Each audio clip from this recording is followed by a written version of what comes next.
মই মাত্ৰ ফেক্টৰী গেটৰ ওচৰত নীৰৱে বহি আছিলোঁ। তাত মোৰ নতুন চাকৰি এটা হৈছিল আৰু দৰমহাও মান্য আছিল। কিন্তু মই থাকিবলৈ ঠাই নাছিল। কি কৰিম মই নাজানিছিলোঁ। মোৰ লগত মোৰ পৰিয়াল নাছিল আৰু তাৰ বাবে মোক এজন অকলশৰীয়া মানুহক ঘৰ ভাড়া দিবলৈ কোনেও ইচ্ছুক নাছিল। এই চহৰখন মোৰ বাবে সম্পূৰ্ণ অচিনাকি আৰু নিৰ্জন যেন লাগিছিল। বহু সময় বহি থাকিলোঁ চিন্তা কৰি।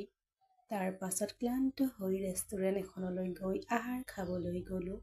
কাৰণ ভোকে মানুহক সকলো পৰিস্থিতিত আগবাঢ়ি যাবলৈ বাধ্য কৰায়। ধাবা এখনত বহি থাকোঁতে তাত কাম কৰা ল'ৰা এজনে মোৰ ওচৰলৈ আহি মোক খাদ্য দিলে। মই মোৰ খাদ্য অৰ্ডাৰ দিলোঁ। বহাৰ লগে লগে হঠাতে কোনোবাই মোক মনোযোগেৰে চাই থকা যেন অনুভৱ কৰিলোঁ। ঘূৰি চাই দেখিলোঁ চিনাকি মুখ এখন। সেইজন আছিল ৰকী, মোৰ বেষ্ট ফ্ৰেণ্ড। কিন্তু তেওঁ বেলেগ চহৰত বাস কৰিছিল। ইয়াত কেনেকৈ? মই লগে লগে থিয় হৈ তেওঁৰ ফালে আগবাঢ়িবলৈ ধৰিলোঁ। কিন্তু তেওঁ মোৰ ওচৰলৈ আহিল। মোৰ কান্ধত হাত থৈ তেওঁ ক'লে, অমৰ, ইয়াত কি কৰি আছা? সকলো ঠিকে আছেনে? মই হাঁহি এটা মাৰি ক'লোঁ, সেইটো প্ৰশ্ন মই তোমাক সুধিবলৈ ওলাইছিলোঁ। তুমি ইয়াত কেনেকৈ? সি ক'লে, জানানে, সেই চহৰত মোৰ ব্যৱসায় সম্পূৰ্ণ বন্ধ হৈ গৈছিল। মই এনেকুৱা এটা কাম কৰি আছিলোঁ যাৰ বাবে ঘৰখন চলাবলৈ অসুবিধা হৈছিল। সেয়েহে ইয়ালৈ আহি নতুন চাকৰি এটা আৰম্ভ কৰাৰ সিদ্ধান্ত ল'লোঁ। ভগৱানৰ কৃপাত এতিয়ালৈকে সকলো ঠিকেই চলি আছে। এতিয়া আনকি মোৰ পৰিয়ালক ওচৰলৈ নিমন্ত্ৰণ কৰাৰ মনস্থ কৰিছোঁ। শেষবাৰৰ বাবে লগ পোৱা ৬-৭ মাহ হ'ল। গতিকে দেখা নাই, মই মোৰ দুপিয়াই ক'লোঁ। সেইবাবে ময়ো ইয়ালৈ আহিছোঁ। বন্ধু এজনে মোক চাকৰিৰ বাবে ইয়ালৈ পঠাই দিলে। কিন্তু এতিয়া আটাইতকৈ ডাঙৰ সমস্যাটো হ'ল মই থাকিবলৈ ঠাই বিচাৰি পোৱা নাই। আপুনি ইয়াত কিমান দিন আছে? মোৰ কথা শুনি ৰকী কিছু সময় নিমাত হৈ থাকিল। তাৰ পাছত মোৰ ফালে মন দি চাই ক'লে, মই ইয়ালৈ অহা প্ৰায় ৪ মাহে হ'ল। কিন্তু এতিয়া ক'ত থাকিবা? মই মূৰ জোকাৰি ক'লোঁ, মোৰ বস্তুবোৰ কাৰখানাত ৰখা হয়। মই গোটেই দিনটো তাতেই কাম কৰোঁ। শুবলৈ ঠাই নাই। সেইবাবে মই বৰ চিন্তিত। মই অকলে আহিছিলোঁ আৰু মোক ঘৰ ভাড়া দিবলৈ কোনেও ইচ্ছুক নহয়। মোৰ কথা শুনি সি ক'লে, আহা বহি কথা পাতোঁ। কোৱাচোন, কাম কেনে হৈছে আৰু কিমান দৰমহা পোৱা? ময়ো তাৰ লগত টেবুলত বহিলোঁ। ৱেটাৰে খাদ্যখিনি লৈ আহিছিল। মই তেওঁক সকলো কথা বুজাবলৈ ধৰিলোঁ। মায়ে মোক বিয়া কৰাব বিচাৰে, গতিকে মই অলপ টকা উপাৰ্জন কৰিব বিচাৰোঁ। মাহে প্ৰায় ২৫,০০০ টকা উপাৰ্জন কৰোঁ। কিছুমান নিজৰ বাবে ৰাখোঁ, বাকীখিনি মালৈ পঠাই দিওঁ, যাতে মোৰ বিয়াৰ বাবে জমা কৰিব পাৰে। কিন্তু ইয়াত থাকিবলৈ ঠাই বিচাৰি নাপাই মই বৰ চিন্তিত। তেওঁ হাঁহি এটা মাৰি ক'লে, ময়ো ইয়াত বেছি দিন অহা নাই। কিন্তু তোমাৰ বাবে নিশ্চয় কিছুমান ব্যৱস্থা কৰিম। মই কিছুমান মানুহক চিনি পাওঁ যিয়ে সহায় কৰিব পাৰে। তেওঁৰ কথা শুনি মই লগে লগে সুধিলোঁ, আপুনি ইয়াত ক'ত থাকে? মোৰ খন্তেক সময়ৰ বাবে সি নিমাত হৈ থাকিল। তাৰ পাছত সি ক'লে, এতিয়া মোৰ দোকানত শুইছোঁ। নিজৰ বাবে এতিয়া ঠাই বিচাৰি পোৱা নাই। পত্নী আৰু ল'ৰা-ছোৱালী আহিলে ঘৰ ভাড়া কৰিম। কিন্তু তোমাৰ বাবে অলপ কষ্ট হ'ব। তাৰ কথা শুনি মই খন্তেক সময় নিমাত হৈ থাকিলোঁ। মনলৈ আহিল যে আজি ৰাতি তাক দোকানত শুবলৈ দিবলৈ কওঁ। কিন্তু যেতিয়া সি নিজেই নক'লে, মই তাক আমনি নকৰাৰ সিদ্ধান্ত ল'লোঁ। আমি একেলগে ৰাতি আহাৰ খাই আছিলোঁ। ৰাতি আহাৰ খোৱাৰ পিছত তেওঁ জোৰকৈ বিলখন দিবলৈ চেষ্টা কৰিলে, কিন্তু মই নাকচ কৰিলোঁ। পইচা দিয়াৰ পিছত আমি ইজনে সিজনে নম্বৰ লৈছিলোঁ, কাৰণ আমাৰ দুয়োৰে পুৰণি নম্বৰ বন্ধ হৈ গৈছিল। আমি যোৱা সময়ত তেওঁ মোৰ হাতত ধৰি ক'লে, মই তোমাৰ লগত সোনকালে যোগাযোগ কৰিম। মানুহ মোৰ ওচৰলৈ সঘনাই আহে। তুমি নিশ্চয় থাকিবলৈ ঠাই বিচাৰি পাবা। মই তাৰ কান্ধত হাতখন থৈ ক'লোঁ, ভাই, অনুগ্ৰহ কৰি মোক যিমান সোনকালে পাৰে সহায় কৰিব। নহ'লে ৰাতি ফুটপাথত শুব লাগিব। মই ইচ্ছাকৃতভাৱে এই কথা কৈছিলোঁ। আশা কৰিছিলোঁ হয়তো তেওঁ মোক কৰোণা কৰি তেওঁৰ দোকানত থাকিবলৈ অনুমতি দিব। কিন্তু এনে লাগিল যে তেওঁৰ তেনে কোনো উদ্দেশ্য নাছিল। অলপ পিছত তেওঁ গুচি গ'ল। মই হোটেলৰ ওচৰৰ বেঞ্চ এখনত মনে মনে বহিলোঁ। পিছদিনা ফেক্টৰীত কাম আৰম্ভ কৰিব লগা হ'ল।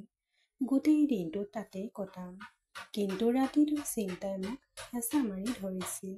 হোটেলত থকাটো আৰু সম্ভৱ নাছিল। মোৰ উপাৰ্জন যথেষ্ট নাছিল। হয়, সৰু কোঠা এটা ভাড়াত ল'লে ভাল হ'লহেঁতেন, কিন্তু কোনেও মোক দিবলৈ ইচ্ছুক নাছিল। ঘৰতে মিছাকৈয়ে কৈছিলোঁ যে মই ঘৰ এটা পাইছোঁ, যাতে মায়ে চিন্তা নকৰে। কিন্তু বাস্তৱতা আছিল যে উপাৰ্জনৰ বাবে বহু ত্যাগ প্ৰয়োজন। কোনোৱে টোপনি, কোনোৱে পৰিয়াল, কোনোৱে আশ্ৰয় ত্যাগ কৰে। তিনিওটা ত্যাগ একেলগে কৰি আছিলোঁ। হোটেলৰ বাহিৰত বহু সময় বহি থাকিলোঁ। ইয়াৰ পিছত মই শুবলৈ ঠাই বিচাৰিবলৈ ধৰিলোঁ। ৰাস্তাই খোজকাঢ়ি গৈ থাকোঁতে মই এটা বস্তি অঞ্চল পালোগৈ। কোনোবাই ভিক্ষা খুজিছিল, কোনোবাই মাটিত পৰি আছিল। মই এক বিভ্ৰান্তিৰ মাজত পৰিলোঁ। মই ইয়াত থাকিব লাগে নে আগবাঢ়ি যাব লাগে? পকেটত অলপ টকা আৰু মোৰ মোবাইল ফোনটো আছিল। মোৰ ভয় লাগিছিল যে মই তাত শুই থাকিলে ৰাতিপুৱালৈকে দুয়োজনেই নাইকিয়া হৈ যাব। গতিকে আগবাঢ়ি যোৱাৰ সিদ্ধান্ত লৈ ৰাস্তাৰে অকলে খোজকাঢ়ি গৈ থাকিলোঁ। তাত কোনো ভিখাৰী নাছিল। হয়, দূৰৈত মানুহে নিজৰ সামগ্ৰী বিক্ৰী কৰি আছিল। মই গৈ এটা চুকত বহিলোঁ। মাত্ৰ পোহৰ হৈ আহিছিল, গতিকে শুই থকাটো ঠিক অনুভৱ হোৱা নাছিল। সময় সোনকালে পাৰ হৈ গ'ল। কিছু সময়ৰ পাছত চাৰিওফালে নিস্তব্ধতা বিয়পি পৰিল। ক্লান্ত হৈ ফুটপাথত শুই পৰিলোঁ আৰু কেতিয়া টোপনি আহিল গমেই নাপালোঁ। সময়ৰ সোঁতত কেতিয়াও বন্ধ নোহোৱা নাছিল আৰু কেতিয়াও বন্ধ নহ'ব। সূৰ্যৰ প্ৰথম ৰশ্মিয়ে মোৰ চকু মেলি গ'ল। মই অলপ সময় টৰ্চ কৰি ঘূৰিলোঁ, কিন্তু যেতিয়া সূৰ্যৰ পোহৰ মোৰ চকুত পোনে পোনে জিলিকি উঠিল, তেতিয়া টোপনি নাইকিয়া হৈ গ'ল। মই উঠি বহিলোঁ। পকেটৰ পৰা মোবাইলটো উলিয়াই দেখিলোঁ ৰাতিপুৱা 7 বাজিছে। তাৰ পাছত ক্লান্ত হৈ ওচৰৰ হোটেল এখনলৈ ৰাওনা হ'লোঁ। হাত-মুখ ধুই ব্ৰেকফাষ্ট কৰি আৰু তাৰ পিছত কামলৈ ওলাই আহিলোঁ। তাত উপস্থিত হোৱাৰ লগে লগে পানী পাইছিলোঁ। তাত থকা মানুহবোৰ বৰ বন্ধুত্বপূৰ্ণ আৰু সহকাৰী আছিল, কিন্তু কোনেও মোক শুবলৈ ঠাই আগবঢ়োৱা নাছিল। কেনেধৰণৰ নিয়ম আছিল নাজানো। মোৰ পৰিয়ালটো মোৰ লগত থাকিলে ঠাই পাব পাৰিলেহেঁতেন, নহ'লে নাপায়। এই অপ্ৰয়োজনীয় চিন্তাই মোৰ ওপৰত বোজা দি আছিল। হাত-মুখ ধুই চকী এখনত বহি ব্ৰেকফাষ্ট অৰ্ডাৰ দিলোঁ। অলপ পিছতে চাহ আৰু ভাত মোৰ সন্মুখত থৈ দিয়া হ'ল। প্ৰথম কামোৰৰ লোৱাৰ লগে লগে মাৰ কথা মনত পৰিবলৈ ধৰিলে। ৰাতিপুৱা মায়ে মোক নিজৰ হাতেৰে বনাই খুৱাই দিছিল, মোক ব্ৰেকফাষ্ট খুৱাইছিল। মোৰ বয়স তেতিয়া 25 বছৰ হ'লেও মাৰ বাবে মই সেই সৰু ল'ৰাটো আছিলোঁ। গৃহ চহৰ এৰি এই অচিনাকি চহৰলৈ যাওঁতে মায়ে বহুত কান্দিছিল। তোমাৰ অবিহনে ঘৰখন খালী হৈ যাব। মায়ে ক'লে যে মই মৌন হৈ আছোঁ কাৰণ মোৰ কোনো উত্তৰ নাই। মই অসহায় হৈ পৰিলোঁ। এজন ব্যক্তিয়ে কামৰ বাবে বহুত হাৰ মানিবলগীয়া হয়। এজনৰ ঘৰ, এজনৰ চহৰ, আনকি এজনৰ মাক। ব্ৰেকফাষ্ট কৰি পোনে পোনে ফেক্টৰীলৈ ৰাওনা হ'লোঁ। ফেক্টৰী খোলা সময় 9 বজাত আছিল যদিও 8:30 বজাত মই ওলাই আহিলোঁ। তাত উপনীত হ'বলৈ আধা ঘণ্টা সময় লাগিল আৰু তাৰ পিছত আৰু আধা ঘণ্টা বাহিৰত ৰৈ থাকিবলগীয়া হ'ল, কাৰণ 9 বজাৰ আগতে কোনো শ্ৰমিকক সোমাবলৈ দিয়া নহ'ল। বহু দূৰৰ যাত্ৰাৰ অন্তত যেতিয়া কাৰখানাত উপনীত হ'লোঁ, চকীদাৰজনে মোক ৰখাই দিলে। কোম্পানীটো 9 বজাত খোলা হ'ব। তেতিয়ালৈকে ইয়াতে বহি থাকক। দুৱাৰৰ ওচৰত মনে মনে বহিলোঁ। তেওঁ হাঁহি এটা মাৰি ক'লে, আপুনি ইমান সময়মতে অহা প্ৰথম শ্ৰমিক। কিন্তু এই সকলোবোৰ মাথোঁ প্ৰাৰম্ভিক উৎসাহ। দিন পাৰ হৈ যোৱাৰ লগে লগে সকলোৱে বুজিব আৰু তেতিয়া মানুহবোৰ দেৰিকৈ আহিবলৈ আৰম্ভ কৰিব। মেনেজাৰ, ঠিকাদাৰ, শ্ৰমিক সকলোৱে প্ৰায় দেৰি কৰিছিল। কেতিয়াবা মালিকে নিজেই কাৰখানালৈ আহিছিল আৰু ঠিকাদাৰ বা শ্ৰমিকসকলক অহা নাই বুলি দেখিলে তেওঁ ভালদৰে পৰীক্ষা কৰিছিল। তেওঁ মোৰ ফালে চাই ক'লে, তুমি বৰ সৎ, মই তোমাৰ বিষয়ে মালিকৰ লগত নিশ্চয় কথা পাতিম। মই নিশ্চিত আছিলোঁ যে তেওঁ মোক স্বাৰ্থপৰতাৰ বাবে প্ৰশংসা কৰিছে। ভিতৰলৈ সোমাই গ'লোঁ। মই পোনে পোনে মোৰ লকাৰলৈ গ'লোঁ। প্ৰতিজন শ্ৰমিকক আৱশ্যকীয় সামগ্ৰী ৰখাৰ বাবে এটা লকাৰ দিয়া হৈছিল। মোৰ বেগবোৰ অলপ গধুৰ আছিল, গতিকে মোক 3টা দিয়া হৈছিল। ঠিকাদাৰে মোক সহায় কৰিবলৈ সৌজন্যতা দেখুৱাইছিল। কাপোৰবোৰ উলিয়াই মেচিনৰ ওচৰত থৈ ৱাছৰুমলৈ গৈ চেঞ্জ কৰিলোঁ। তাৰ পিছত মই মোৰ বিভাগলৈ ৰাওনা হ'লোঁ। মোৰ প্ৰথম দিন আছিল, গতিকে কোনো ভুল কৰিবলৈ মন নগ'ল। কোনটো মেচিনত নিযুক্তি দিয়া হ'ব নাজানিছিলোঁ, কিন্তু কামটোৰ প্ৰতি সবিশেষ ভালদৰে জানিছিলোঁ। অলপ পিছতে কাৰখানাটোৱে কাম কৰিবলৈ আৰম্ভ কৰিলে। কিছুমান মোক বন্ধুত্বপূৰ্ণ অভিবাদে ভাষণ জনাইছিল, আন কিছুমানে মোক আওকাণ কৰি নিজৰ কামত মনোনিৱেশ কৰিছিল। ঠিকাদাৰৰ বাহিৰে অপেক্ষা কৰি আছিলোঁ। একেখন চহৰতে বাস কৰা আৰু ঠিকাদাৰজনক ভালদৰে চিনি পোৱা বন্ধু এজনৰ জৰিয়তে চাকৰিটো পাইছিলোঁ। 10 মান বজাত ঠিকাদাৰ আহি পোৱাত লগে লগে মই বহাৰ পৰা থিয় হ'লোঁ। তেওঁ মোক আওকাণ কৰি আন শ্ৰমিকসকলৰ লগত কথা পাতিলে, কিছুমানক উপদেশ দিলে, আনক বকাবকি কৰিলে আৰু আনৰ লগত হাঁহিলে। আধা ঘণ্টামান পিছত মোৰ ওচৰলৈ আহি ক'লে, ভাল কৰিলা। চকীদাৰজনে মোক ক'লে, তুমি বৰ সময়মতে কাম কৰা। কিন্তু মনত ৰাখিবা, মোৰ উপস্থিতি অবিহনে তোমাক কোনো লকাৰৰ ওচৰত যাবলৈ দিয়া নহয়। তোমাক 3টা লকাৰ দিয়া হৈছে, গতিকে এতিয়াৰ পৰা সাৱধান হওক। মালিকৰ পৰা ফোন আহিল। তেওঁ তোমাক কেমেৰাত দেখিছিল। এই ধৰণৰ আচৰণে চুৰি সন্দেহৰ সৃষ্টি কৰিব পাৰে। মই লগে লগে ক'লো, ক্ষমা কৰিব, আজি মোৰ প্ৰথম দিন। নিয়মৰ বিষয়ে মই অৱগত নাছিলোঁ। অনুগ্ৰহ কৰি মোক বুজাই দিয়ক। মইটো জোকাৰি ক'লে, ইয়াত কোনো বিশেষ নিয়ম নাই, মাত্ৰ ভৱিষ্যতে কোনো অসুবিধা নোহোৱাটোৱে নিশ্চিত কৰক। আপুনি আপোনাৰ ঘৰ আৰু পৰিয়ালটো ইয়াত এৰি থৈ গৈছে। এতিয়া এইটোৱে আপোনাৰ কাম ক্ষেত্ৰ। মানুহজন বুজাবুজি আৰু কোমল আছিল। তেওঁ আচাৰ ব্যৱহাৰ বৰ ধুনীয়া আছিল। মই একো ক'ব নোৱাৰিলোঁহেঁতেন। আৰম্ভ কৰাৰ আগতে তেওঁ ক'লে, মই তোমাক মেচিন অপাৰেটৰ হিচাপে নিযুক্তি দিছোঁ। তোমাৰ বন্ধুৱে মোক কৈছিল যে তুমি তোমাৰ কামত বহুত পাকৈত। মই লগে লগে উত্তৰ দিলোঁ, হয়, মই মোৰ আগৰ কোম্পানীত ভাল শ্ৰমিক আছিলোঁ। কিন্তু তাত কিবা এটা হ'ল আৰু মই যাব লগা হ'ল। তেওঁলোকে সময়মতে ধন নিদিলে, শ্ৰমিককো সন্মান নিদিলে। এজন ব্যক্তিয়ে শুকান ৰুটি খাব পাৰে, কিন্তু তেওঁলোকৰ সন্মানৰ যোগ্য। সেয়া তেওঁলোকৰ অধিকাৰ। মোৰ কথা শুনি সি মাত দি মোক মেচিনৰ ওচৰলৈ লৈ গ'ল। কিতাপৰ কাৰখানা আছিল। তাতে কাগজ, বহী, কিতাপ আদি তৈয়াৰ কৰা হৈছিল। বিশাল মেচিন আছিল, কিন্তু কাগজৰ গৰমটো মোৰ একেবাৰে ভাল নালাগিল।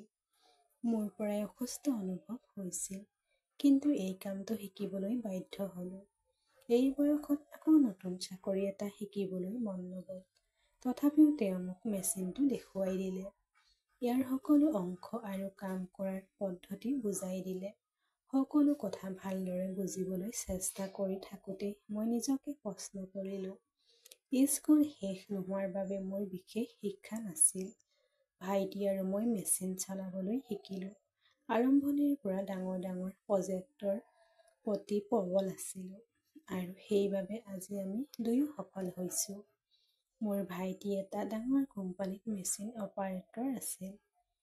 তেওঁৰ পদটো মোতকৈ উচ্চ আছিল, কিন্তু আমাৰ মাজত একেবাৰে মিল নথকাৰ বাবে কেতিয়াও একেলগে কাম নকৰাৰ অভ্যাস আছিল। আমি প্ৰায় কাজিয়া কৰিছিলোঁ, কিন্তু কোনোবাই আমাৰ বিৰোধী হ'লে আমি ইজনে সিজনক সমৰ্থন কৰিছিলোঁ। মোৰ ফালৰ পৰা তেওঁ কেতিয়াও এৰি যোৱা নাছিল। ঠিকাদাৰজন মোৰ কঠোৰ পৰিশ্ৰমত বৰ আপ্লুত হৈ ক'লে, তুমি সৰু, কিন্তু তুমি বৰ কঠোৰ পৰিশ্ৰমী যেন লাগে। আশা কৰোঁ তুমি এই কামটো বুদ্ধিমান ৰূপে কৰিবা। সঁচা হ'লে বহুত উপাৰ্জন কৰিবা। এতিয়া তোমাৰ দৰমহা 25,000। ভৱিষ্যতে তোমাৰ বাবে বৃদ্ধিৰ কথা কম। তুমি বোনাছ আৰু ছুটীৰ কথা পাবা। মাত্ৰ সৎভাৱে কাম কৰিবা। এই বুলি কৈ সি নিজৰ ঠাইলৈ উভতি যাবলৈ ধৰিলে, কিন্তু তাৰ পিছত মই মাত দিলোঁ, অভিদা মোৰ কথা শুনিব। তেওঁ ৰৈ গৈ ঘূৰি ঘূৰি ক'লে, হয়, কোৱা কি হৈছে। মই কেইমুহূৰ্তমান নিমাত হৈ থাকিলোঁ। তেতিয়া মই সুধিলোঁ, এই চহৰত থাকিবলৈ ঠাই বিচাৰি পামনে? বৰ চিন্তিত। যোৱা নিশা ফুটপাততে কটালোঁ। সেইবাবে আজি ইয়ালৈ আহিলোঁ, কাপোৰ সলাবলৈ, কাৰণ মই গোটেই ৰাতি মজিয়াত পৰিছিলোঁ। কেইবাঠাইতো ভাড়ালৈ ৰুম বিচাৰিলোঁ, কিন্তু সকলোৱে কেৱল পৰিয়ালৰ সদস্য থকাহে ব্যৱস্থা কৰি দিয়ে। ঠাই ক'ত পাম? আৰু এতিয়া মই হোটেলত থাকিবলৈ সামৰ্থ্য নাই, মোৰ পৰ্যাপ্ত উপাৰ্জন নাই। মালৈ পইচা পঠাব লাগিব। যদি মই সকলোখিনি টকাৰ ব্যৱস্থা খৰচ কৰোঁ তেন্তে আৰু কেনেকৈ সঞ্চয় কৰিম? মোৰ কথা শুনি মূৰটো জোকাৰি ক'লে, নাই ভাই, মই তেনেকুৱা ঠাইৰ কথা ভাবিব নোৱাৰোঁ। ক্ষমা কৰিব, কিন্তু চেষ্টা কৰিম। ঠাই বিচাৰি পালে নিশ্চয় জনাম। কিন্তু মনত ৰাখিব, ফেক্টৰীত কাকো থাকিবলৈ দিয়া নহয়। এবাৰ এজন মানুহে তেনেকুৱা কিবা এটা কৰিলে। মালিকে তেওঁক আৰু ঠিকাদাৰ দুয়োকে চাকৰিৰ পৰা বৰ্খাস্ত কৰিলে। গতিকে সেই সহানুভূতিৰ বাবে ইমান খোজ এটাও ল'ব নোৱাৰোঁ। মই খৰধৰকৈ ক'লোঁ, নাই নাই, মই তেনেকৈ ক'ব বিচৰা নাছিলোঁ। ক'ৰবাত ঠাই পালে মোক মনত পেলাওক। এই বুলি কৈ মই পুনৰ মেচিনটো কামত লাগি গ'লোঁ। ঠিকাদাৰজনো গুচি গ'ল। লাহে লাহে মেচিনটো কাম আৰম্ভ কৰিলোঁ। মোক নিযুক্তি দিয়াৰ প্ৰডাকশ্যন শেষ কৰাটো মোৰ দায়িত্ব আছিল। বেছি সময় নহ'ল, মোৰ মোবাইল ফোনটো বাজি উঠিল। মেচিনটো অট'মেটিক ৰাখি ফোনটো তুলি লৈ থিয় হৈ থাকিলোঁ। যিকোনো ভুল তৎক্ষণাত চম্ভালিবলৈ সাজু। সংখ্যা জানিব পৰা হোৱা নাছিল। ফোনটো পোৱাৰ লগে লগে মোৰ কাণত এটা কোমল চিনাকি মাত প্ৰতিধ্বনিত হ'ল। কেনে আছা অমল? কেনে লাগিছে? মই অলপ সময় থমকি গ'লোঁ। নাজানো কিয় মাত্ৰ চিনাকি যেন লাগিল। লগে লগে সুধিলোঁ, কোনে কৈছে? কিন্তু কোনো সঁহাৰি নাপালোঁ। মই হেৰাই গ'লোঁ এক অদ্ভুত সমাধিত। তাৰ পাছত বিৰক্ত হৈ আকৌ ফোন কৰিলোঁ। মোক উত্তৰ দিয়া। কোনে কথা কৈছে? মোৰ হৃদয় আৰু মন সেই মাতটোতে আবদ্ধ হৈ পৰিল। এইটো কেনেকৈ সম্ভৱ হৈছিল? মোৰ চকুৰে চকুলো ওলাই আহিল। নম্বৰটো চাই একে শব্দ আওৰাই ক'লোঁ, কোনে কথা কৈছে? তুমি পৰী নেকি? মোৰ বাক্যটো শেষ কৰিবলৈ ওলাইছিলোঁ, হঠাতে ফোনটো বিচ্ছিন্ন হৈ গ'ল। আকৌ ফোন কৰিলোঁ, কিন্তু নম্বৰটো ইতিমধ্যে ডায়েল হৈ আছিল। হয়তো ভুল নম্বৰ এটাই মোক ব্লক কৰিছিল। মই মূৰটো জোকাৰিলোঁ। এয়া কেনেকৈ হ'ব পাৰে? নিজৰ লগত যুক্তি দিবলৈ চেষ্টা কৰিলোঁ। তেওঁলোকে কয় যেতিয়া এটা চিন্তা মনলৈ আহি থাকে, তেতিয়া তাৰ আঁৰত নিশ্চয় এটা কাৰণ থাকে। প্ৰতিজন ব্যক্তিৰ এটা বা আন এটা বিশেষ গুণ থাকে। আৰু মোৰ বিশেষ গুণটো আছিল যে কিবা এটা হ'বলৈ ওলাইছে বুলি অনুভৱ কৰিব পাৰিছিলোঁ। আকৌ ফোন কৰিবলৈ ওলাইছিলোঁ। ঠিকাদাৰ মাতটো বাজি উঠিল। আপুনি আপোনাৰ মোবাইল ফোনটো কাউণ্টাৰত জমা কৰা নাই নেকি? মই মূৰটো জোকাৰি ক'লোঁ, নাই। তেওঁ ক'লে, যা সোনকালে জমা দিয়া। কামৰ সময়ত মোবাইল ফোন চলাব নালাগে। মই মাত দি কাউণ্টাৰৰ ফালে আগবাঢ়িলোঁ। কিন্তু একেদিনতে মোৰ মনত প্ৰতিধ্বনিত হৈ থাকিল, হয়তো মোৰ মুখ আছিল। মই নিজকে সান্তনা দিবলৈ চেষ্টা কৰি আছিলোঁ। কাউণ্টাৰৰ কাষ চাপি ফোনটো জমা দিলোঁ আৰু তাৰ পিছত কামত লাগি গ'লোঁ। মই নাজানিছিলোঁ যে ইয়ালৈ অহাৰ পিছত জীৱনটোৱে নতুন ৰূপ ল'ব। গোটেই দিনটো কামত পাৰ হৈ গ'ল। ৰাতি ৭ বজাত কাম শেষ হ'ল। মই ওলাই আহিলোঁ। ঠিক তেতিয়াই চকীদাৰজনে মোক ৰখাই দিলে। কিয় নাজানিছিলোঁ। যদি তাক চাই হাঁহি এটা মাৰিলোঁ। তেওঁ ক'লে, আপুনি বৰ কঠোৰ পৰিশ্ৰমী মানুহ। ইমান দেৰিলৈকে কোনো নাথাকে। পকেটৰ পৰা ১০০ টকীয়া নোট এখন লৈ তাৰ পকেটত ভৰাই দিলোঁ। কষ্ট কৰি উপাৰ্জন কৰক, কাৰণ ভগৱানে কেতিয়াও কঠোৰ পৰিশ্ৰমীক খালী হাতেৰে পঠাই নিদিয়ে। মিঠা কথাৰে পইচা পোৱাটো ভাল কথা নহয়। আৰু এটা কথা নোকোৱাকৈ আগবাঢ়িলোঁ। কিছুমান কথা আনক বুজাব লাগিব। আমাৰ কৰ্তব্য। তাৰ পিছত যোৱা নিশা খোৱা হোটেলখনলৈ গ'লোঁ। কাৰখানাটোৱে আমাক ৰাতি আহাৰ নিদিয়ে। দুপৰীয়া আহাৰে যোগান ধৰিছিল। খাই মোৰ মনলৈ আহিল, প্ৰতিদিনে বাহিৰত খোৱা হ'লে খৰচ বাঢ়ি গ'ল, যিটো মোৰ সামৰ্থ্য নাছিল। খোজকাঢ়ি গৈ থাকোঁতে গন্তব্যস্থান পালোগৈ। দিনটো ঘটনাবোৰ মোৰ মনত ঘূৰি ফুৰিছিল। সহকৰ্মী কিছুমান বৰ ধুনীয়া আছিল যদিও কিছুমান মোক লৈ ঈৰ্ষা কৰিছিল। তেওঁলোকে ক'লে যে মই অধিক দৰমহা পাইছোঁ যদিও তেওঁলোকে 10 বছৰ ধৰি কাম কৰি আছে। মনে মনে থাকি কামটো আগবঢ়াই নিলোঁ। কিন্তু যোৱা নিশা সেই ফোন কলটো মোক আমনি কৰি থাকিল। মই আকৌ মোৰ ফোনটো উলিয়াই আনিলোঁ। নম্বৰটো চালোঁ, সম্পূৰ্ণ অজ্ঞাত আছিল। তথাপিও ফোন কৰিলোঁ, কিন্তু ছুইচ অফ হৈ গ'ল।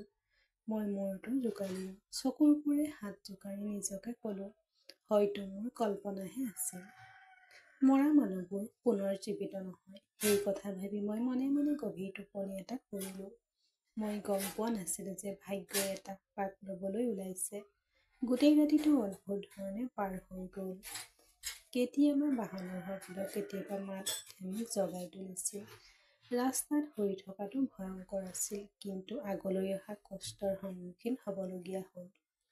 পিছদিনা ৰাতিপুৱা সূৰ্যটোৱে সাৰ পালে। মই মোৰ ফোনটো তুলি লৈছিলোঁ। ৰাতিপুৱা 8 বজাত নাভাবি ৰকিক ফোন কৰিলোঁ। গোটেই ৰাতি মই অস্থিৰ হৈ আছিলোঁ। মহৰ কামোৰা আৰু ৰাস্তাত বাহনৰ শব্দই মোক অস্থিৰ কৰি তুলিছিল। এটা শব্দ ভয়ে মোক হৃদয়ত ধপধপাই থাকিল। কোনোবাই মোৰ পকেটৰ পৰা টকা চুৰি কৰিলে বা মোৰ মোবাইল চুৰি কৰিলে কি হ'ব? তেনেকুৱা হ'লে মই কি কৰিম? প্ৰথম ৰিঙত ৰকিয়ে ফোনটো ৰিচিভ কৰিলে। হেল্ল', কোৱাৰ আগতে মই তেওঁক সম্ভাষণ জনাই তেওঁৰ মংগলৰ কথা সুধিলোঁ। তেওঁৰ মাতটো গধুৰ আৰু ভাগৰুৱা যেন লাগিল। তেওঁ ক'লে, মই তোমাক ফোন কৰিবলৈ ওলাইছিলোঁ। আচলতে মোৰ মনত এটা ঠাই আছে। আজি সন্ধিয়া মোক লগ কৰিবলৈ আহক। সবিশেষ দিম। মই মাত্ৰ সাৰ পাই মোৰ দোকানখন খুলিলোঁ। মই ঠিক আছে বুলি ক'লোঁ আৰু ফোনটো কাটি দিলোঁ আৰু মনতে সংকল্প ল'লোঁ যে যিটো ঘৰত চলি থকা পানী বা বিদ্যুৎ আছে, তাতেই হওক বা নাথাকিলেও মই সন্তুষ্টি কৰিম। কাৰণ মোক মাথোঁ প্ৰয়োজন আছিল থাকিবলৈ এটা ঠাই। ঘৰৰ সকলোকে কৈছিলোঁ যে মই ঘৰ এটা পাইছোঁ, কিন্তু ভিতৰৰ গভীৰতাত মই নাজানিছিলোঁ যে সেইটো সঁচা নহয়। ৰাস্তাৰে খোজকাঢ়ি গৈ থাকোঁতে মোৰ হৃদয়ত ভয় আৰু আশাই ঘূৰি ফুৰিছিল। হোটেল পাওঁতে হাত-মুখ ধুই ব্ৰেকফাষ্ট কৰি লগে লগে মাক ফোন কৰিলোঁ। প্ৰথম ফোনতে ফোনটো ৰিচিভ কৰিলে আৰু মই একো কোৱাৰ আগতে মায়ে সুধিলে, তুমি কেনে আছা? এটা কাম কৰা, উভতি আহা। তোমাৰ ভাল লগা নাই যদি কিবা বেয়া এটা হ'ব যেন লাগিছে। তোমাৰ বিশেষ মোৰ ভাল সপোন এটাও দেখা নাই। মই হাঁহি এটা মাৰি ক'লোঁ, মা প্লিজ, মই তোমাক চিন্তিত কৰিবলৈ ফোন কৰা নাই। মই মাত্ৰ এটা নীৰৱে কথা-বতৰা পাতিব বিচাৰিছিলোঁ। মই তোমাৰ স্বাস্থ্যৰ কথা সুধিব বিচাৰিছিলোঁ। তুমি ঠিকেই আছানে? ঘৰত সকলো ঠিকেই আছেনে? মায়ে উত্তৰ দিলে, হয়, ইয়াত সকলো ঠিকেই আছে। মই মাত্ৰ তোমাৰ বাবে বহুত চিন্তিত।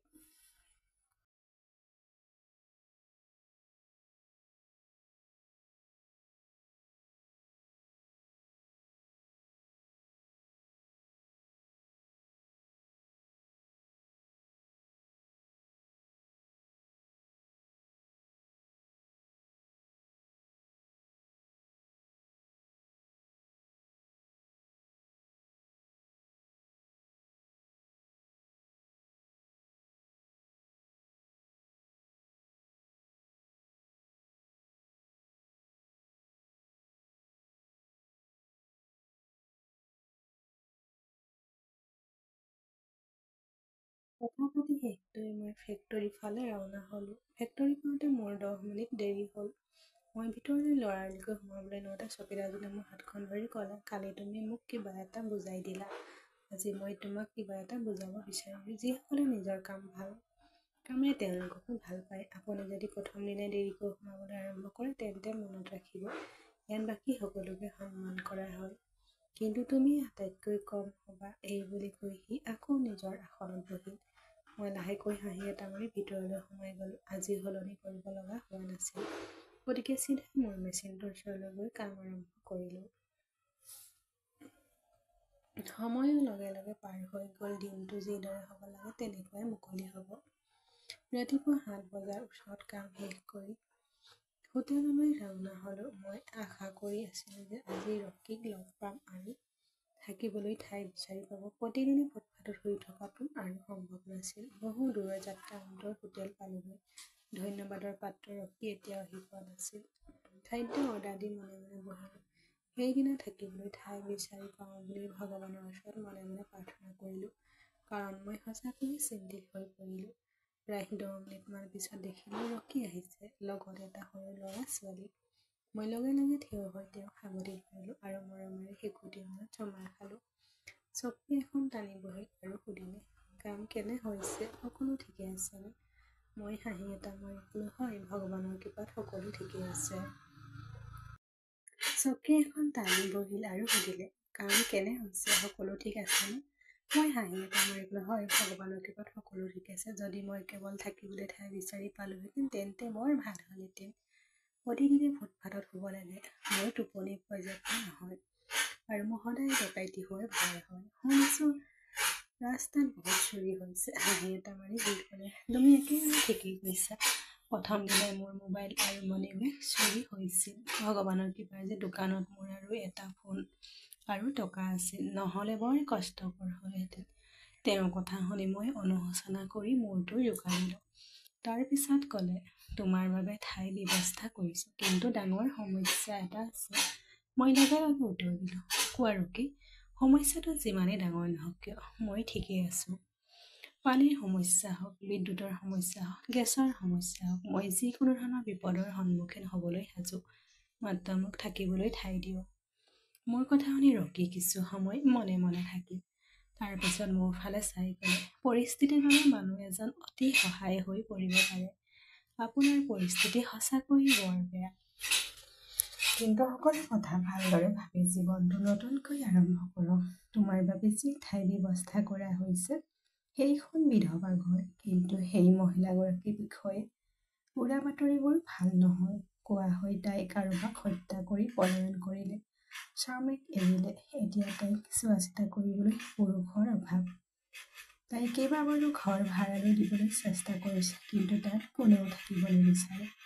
দুখীয়া মানুহজন হতাশ হৈ পৰিছে, কিন্তু তাইক দেখি মানুহে ভয় খাইছে। তেওঁলোকে ভাবুকি অনুভৱ কৰে। এনে নাৰীক সকলোৱে পৰিহাৰ কৰে।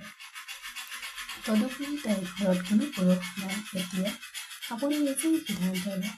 যদি আপুনি সেইটো ঠিকে আছে তেন্তে মই তোমাক তাইৰ লগত যোগাযোগ কৰি দিম। মাহিলী ভাড়া হ'ব ৩,০০০ টকা।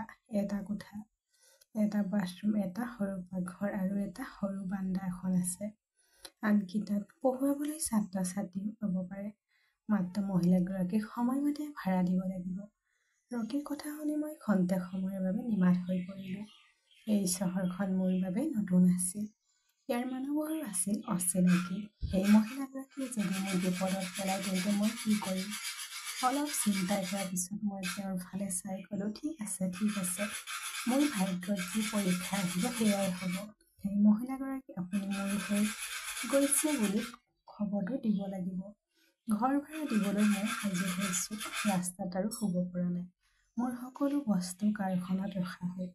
মোৰ পইচা আৰু মোবাইল ফোনটো সদায় পকেটতে থাকে।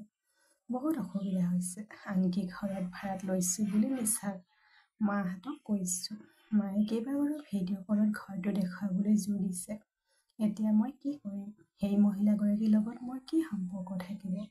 আমি মাত্ৰ এটা সৰু চুক্তি লিখিম যে মই তাই ভাড়া দিম আৰু মই ইচ্ছামতে জীয়াই থাকিম। মোৰ লগত তাইৰ কোনো সম্পৰ্ক নাথাকিব। ৰকিয়ে ক'লে, হয়, যিয়ে নহওক, সেই দুখীয়া মহিলাগৰাকীক অপ্ৰয়োজনীয়ভাৱে অপমান কৰা হৈছে। তাই নিজেই কয় যে তাই কোনো হত্যাকাণ্ডৰ সংঘটিত কৰা নাছিল। তাই গোচৰটো এতিয়াও চলি আছে। অপৰাধটো প্ৰমাণিত হ'লেহে প্ৰকৃত হত্যা প্ৰকাশ পাব। দোষীক বিচাৰি পোৱা যাব। এতিয়াৰ বাবে তাই সকলো বন্ধ কৰি ৰাখিছে। তেওঁলোকৰ কথা বতৰা শুনি মই লগে লগে ক'লো, এতিয়াই তাইলৈ যাওঁ। মই ক'লো, মই ইয়াতে ৰাতিটো কটাম। মোৰ কথা শুনি সিহঁতে ক'লে, এতিয়া নহয়, দিনত তাইলৈ যাবা। ৰাতি তোমাক ঘৰ নিদিয়ে। তাই বৰ জেদী নাৰী। এইবাৰ মাথো অভিযোগ। নহ'লে তাই বৰ উচ্চ চৰিত্ৰ নাৰী। গোটেই চুবুৰীটোৱে কয় যে তাই মুখ দেখা নাই, সদায় মোৰ থাকি থাকে। তাই কেতিয়াও অচিনাকি মানুহক লগ নকৰে। কেৱল বাধ্যবাধকতাৰ বাবেহে তোমাক তাইৰ ঘৰত ঠাই দিয়া। সিহঁতৰ কথা শুনি মই নিমাত হৈ পৰিলোঁ। ভাগ্য সূত্ৰত কেতিয়াও বন্ধ হোৱা নাই আৰু কেতিয়াও বন্ধ নহ'ব। মই কেনেবাকৈ ৰাতিটো মাজেৰে পাৰ হৈ গ'লো। পিছদিনা ৰাতিপুৱা নতুন আশাৰে ভোৰ ভৰাই উঠিল। মোৰ সেই একেইজনী মহিলাৰ ঘৰলৈ যাবলৈ মন গৈছিল, কিন্তু ৰকিয়ে ফোন কৰি মোক সকীয়াই দিছিল। ২ বজাৰ ভিতৰত আহক, তাই তোমাক লগ কৰিব। মই কাৰখানালৈ গ'লো আৰু যেতিয়া ঠিকাদাৰজন ২ বজাৰ ওচৰত আহি পালে, মই মোৰ আবেদনখন তেওঁৰ ওচৰত উপস্থাপন কৰিলোঁ। লগে লগে অনুমতি দিলে। ঠিক 2 বজাত বিধৱা ঘৰ পালোগৈ। কিবা অসুবিধা হ'ব পাৰে বুলি ভয় লাগিছিল যদিও সকলো ঠিকেই হ'ব বুলি মনত আশা কৰিছিলোঁ। এইবোৰ কথাৰ লগত জড়িত হ'ব মন নগ'ল। মই মাত্ৰ মোৰ চাকৰিটো বিচাৰিছিলোঁ। দুৱাৰত টোকৰ মাৰিলোঁ। ভিতৰৰ পৰা মাত এটা আহিল, ৰ'বা, আহিছোঁ। সেই মাতটো শুনি মই অলপ সময় থমকি ৰ'লোঁ। দুৱাৰখন খোল খালে। তাইক দেখিলোঁ সৰলতালৈ মেৰিয়াই লোৱা আছে, মূৰটো ঢাকি থোৱা। চাদৰৰ আগ এটা আছিল এগৰাকী নাৰী। মই চকু দুটা ডাঙৰ কৰি তাইৰ ফালে চাই থাকিলোঁ। এনে লাগিল যে আকাশখন মোৰ পৰা পৰিছে, ভৰিৰ তলৰ পৰা মাটি পিছলি গৈছে। অলৌকিকতা আছিল নে কৌশল? মোৰ সন্মুখত এজন মৃত মানুহ থিয় হৈ আছিল, জীয়াই। মই লাহে লাহে ফুচফুচাই ক'লোঁ, তুমি জীয়াই আছা? আৰু সেইটো? তাই স্তম্ভিত হৈ পৰিল, যেন তাইৰ শৰীৰত কোনো প্ৰাণ বাকী নাথাকিল। মই একো কোৱাৰ আগতে তাই দুৱাৰখন বন্ধ কৰিবলৈ ধৰিলে। কিন্তু মই ভিতৰলৈ গৈ তাইৰ হাতখন ধৰি ক'লোঁ, তুমি জীয়াই আছা? তেতিয়া এই সকলোবোৰ কি আছিল? অন্ত্যেষ্টিক্ৰিয়াৰ খবৰটো? সকলোবোৰ মিছা আছিল। তাই কান্দি কান্দি ভিতৰলৈ যাবলৈ ধৰিলে, কিন্তু মই তাইক ৰখাই দিলোঁ। তাৰপিছত তাই সকলোৰে মোক কোৱা কথাখিনিয়ে মোক স্তম্ভিত কৰি পেলালে। আচলতে পেহীয়ে নিজৰ স্বামীক মানুহ নহয়, জন্তু হোৱাৰ বাবে নিজৰ হাতেৰে হত্যা কৰিছিল। সি তাইক আক্ৰমণ কৰিবলৈ ওলাইছিল আৰু আত্মৰক্ষাৰ বাবে তাই তাক আক্ৰমণ কৰিছিল। নিমিষতে তেওঁৰ মৃত্যু হ'ল। আতংকিত হৈ তাই কান্দি কান্দি আমাৰ ঘৰলৈ আহিল। মই আতংকিত হৈ পৰিল আৰু দেউতাৰ কথা নুশুনাকৈ দেউতাক ঘৰৰ পৰা উলিয়াই দিলে। 3 ঘণ্টাৰ পাছত খবৰ আহিল যে তেওঁ দুৰ্ঘটনাত পতিত হৈছে আৰু তেওঁৰ মৃতদেহ চিকিৎসালয়ত উদ্ধাৰ হয়। তেওঁৰ অৱস্থা অতি সংকটজনক। গতিকে আমি সেই নিশা তেওঁক দাহ কৰিলোঁ। পিছদিনা গোচৰ ৰুজু হ'ল, কিন্তু হত্যাকাৰীৰ মৃত্যু হ'ল বাবে বন্ধ কৰি দিয়া হ'ল। পেহীয়ে মোক কৈছিল যে তোমাৰ মায়ে মোক ঘৰৰ পৰা বাহিৰ কৰি দিলে। ভাইটিয়ে মোৰ খবৰ ল'বলৈ বন্ধু এজনক পঠাইছিল। ইতিমধ্যে সকলো ঠিক কৰি থৈছিল। এইটো আছিল আন কাৰোবাৰ মৃতদেহ, যিটো তেওঁলোকে মোৰ বুলি জনাই দিছিল আৰু মোক সেই নিশা চহৰলৈ পঠোৱা হৈছিল। মনত আছে, দেউতাক চহৰলৈ যোৱাৰ কথা কওঁতে বৰ খং উঠিছিল। তেওঁ ক'লে, আপুনি তালৈ নাযাব, প্ৰয়োজন নাই। তাত থকা পৰিৱেশটো আপোনাৰ বাবে বৰ উপযুক্ত নহয়। কিন্তু সেই সময়ত মই অটল হৈ থাকিলোঁ। নাজানো কিয় অনুভৱ কৰিলোঁ যে তালৈ গ'লেহে মই কিছুমান সত্য বুজি পাম। আৰু সঁচাকৈয়ে যেতিয়া মই আহি পালোঁ, যিটোৱে খোল খালে, সেইটোৱে মোৰ ভৰিৰ তলৰ পৰা মাটি পিছলি গ'ল। মই তাক সাবটি ধৰিলোঁ। আমি দুয়ো কান্দি কান্দি থাকিলোঁ। তেওঁ ভুল কৰিছিল, কিন্তু সেই ভুলৰ আঁৰত আছিল অসহায়তাৰ দেৱাল। নিজৰ ৰক্ষাৰ বাবে কাৰোবাৰ প্ৰাণ লোৱাটো পাপ, কিন্তু যেতিয়া পৰিস্থিতিয়ে মানুহক এটা চুকত ঠেলি দিয়ে, কেতিয়াবা ভাল বেয়াৰ মাজৰ ৰেখাডাল ম্লান হৈ পৰে। তথাপিও সেইদিনা এটা কথা উপলব্ধি কৰিলোঁ যে মৃত্যু তেতিয়াহে আহে যেতিয়া ইয়াৰ ভাগ্য নিৰ্ধাৰণ কৰা হয়। তাৰ আগতে কোনেও হাৰি যাব নোৱাৰে বা পিছত ৰখাব নোৱাৰে। সেই দুৰ্ঘটনাৰ পিছত মই পেহীৰ লগত থাকিবলৈ আৰম্ভ কৰিলোঁ। দেউতাৰ পৰা বিচ্ছেদ হোৱাৰ পিছত মই বুজাই দিলোঁ, মই আৰু তোমাৰ লগত নাথাকোঁ। তাই বাৰে বাৰে মোক বিৰত ৰাখিলে। চিন্তা নকৰিবা, মই তোমাৰ খৰচৰ বাবে টকা পঠাই থাকিম। কিন্তু মই নুশুনিলোঁ। ভাড়া দিয়া হিচাপে তাতেই থাকিলোঁ। লাহে লাহে 3 বছৰ পাৰ হৈ গ'ল তাত কাম কৰি। এতিয়া জীৱনটো পুনৰ শুদ্ধ পথত আহিছিল। মায়ে মোৰ বিয়া হোৱাটো বিচাৰিছিল, কিন্তু মই স্পষ্টকৈ ক'লোঁ, মই চহৰত থাকিম। মা এখন মোৰ পৃথিৱী। আমি 3জন ভাই, এজনে মাক দেউতাকৰ লগত আৰু আনজনে পেহীৰ লগত থাকে। প্ৰত্যেকেই নিজৰ নিজৰ দায়িত্ব পালন কৰি আছে। জীৱনে আমাক শিকাইছে যে সময়ৰ ধুমুহা অতিক্ৰম কৰা সকলেহে সম্পৰ্কৰ প্ৰকৃত মূল্য বুজি পায়। তেওঁলোকৰ সম্পৰ্কক সদায় মূল্য দিয়া উচিত, কাৰণ সময় কঠিন হ'লে সেই সম্পৰ্কবোৰে আমাৰ কাষত থিয় দিয়ে। আজি মই সকাহ পাইছোঁ যে সেই সময়ত দেউতাই যি কৰিছিল ঠিকেই আছিল। ভনীয়েকক বচালে, তাইৰ সন্মান ৰক্ষা কৰিলে। মানুহে ভুল কৰে, কিন্তু সম্পৰ্কৰ উদ্দেশ্য যদি নিৰ্মল হয় তেন্তে ভগৱানে ক্ষমা কৰে। শেষত মই মাত্ৰ এইটোৱে ক'ব পাৰোঁ যে তেজৰ সম্পৰ্ক কেতিয়াও বিদেশী নহয়। সময়ে যিমানে দূৰত্ব সন্তুষ্টি নকৰক কিয়, অন্ততঃ যেতিয়ালৈকে নিজৰ বুলি ভবাৰ অনুভূতি থাকে তেতিয়ালৈকে প্ৰতিটো সম্পৰ্ক অমৰ হৈ থাকে।